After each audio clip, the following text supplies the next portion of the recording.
കേട്ടറ്റ് category 3 എക്സാമിൽ മേത്സുമായി ബന്ധപ്പെട്ട ഒരു ചോദ്യം ഇങ്ങനെയുണ്ടായിരുന്നു. A semi circle is inscribed in a square as shown in figure. What is the ratio of areas of the semi circle to that of the square? ഇവിടെ 4 ഓപ്ഷൻസും നൽകിയിട്ടുണ്ട്. അതായത് ഒരു സ്ക്വയറിൽ സെമി സർക്കിൾ ഈ ചിത്രത്തിലുള്ളതുപോലെ ഇൻസ്ക്രൈബ് ചെയ്തിട്ടുണ്ട്. സെമി സർക്കിളിന്റെ ഏരിയയും അതുപോലെ സ്ക്വയറിന്റെ ഏരിയയും ഏത് റേഷ്യോയിലാണ് എന്നുള്ളതാണ് ചോദ്യം. ഇപ്പോൾ ഇവിടെ ഇത്ര ചെയ്യണ്ടോ, ഈ സെമി സർക്കിളിന്റെ റേഡിയസ് ആർ എന്ന് കരുതുക. Radius of the semi circle is R. അങ്ങനെയാണെങ്കിൽ ഏരിയ ഓഫ് ദി സെമി സർക്കിളിന്റെ ഏരിയ എന്തായിരിക്കും? സെമി സർക്കിളിന്റെ ഏരിയ എന്ന് പറയുന്നത് സർക്കിളിന്റെ ഏരിയയുടെ ഹാഫ് ആയിരിക്കും.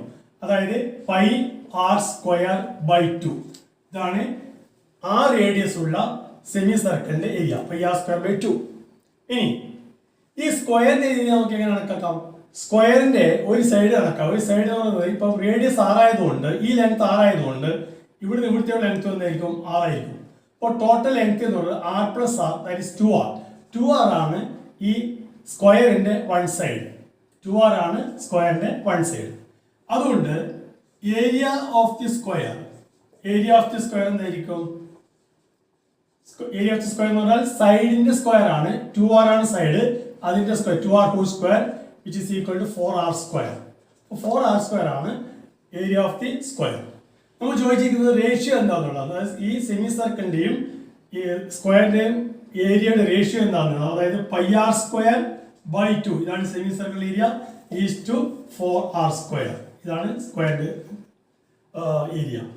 ഇവിടെ ആർ സ്ക്വയർ കട്ട് ചെയ്ത് പോകും. അപ്പോൾ നമുക്ക് എന്ത് കിട്ടും? പൈ ബൈ 2 ഈസ് ടു 4 എന്ന് കിട്ടും. 5/2 ഈസ് ടു 4. ഇവിടെ പൈ ബൈ 2 ഒഴിവാക്കാൻ വേണ്ടി ഈ രണ്ടിനെയും 2 കൊണ്ട് മൾട്ടിപ്ലൈ ചെയ്താൽ 2 × പൈ ബൈ 2 എന്ന് പറയുന്നത് എന്തായിരിക്കും? പൈ ആണ്. പൈ ഈസ് ടു 2 × 4 എന്നായിരിക്കും 8. അപ്പോൾ പൈ ഈസ് ടു 8 എന്ന് കിട്ടും. അപ്പോൾ ഇവിടെ റേഷ്യോ എന്ന് പറയുന്നത് പൈ ഈസ് ടു 8 ആണ്. ഈ മൂന്നാമത്തെ ഓപ്ഷനാണ് ശരിയായി വരിക.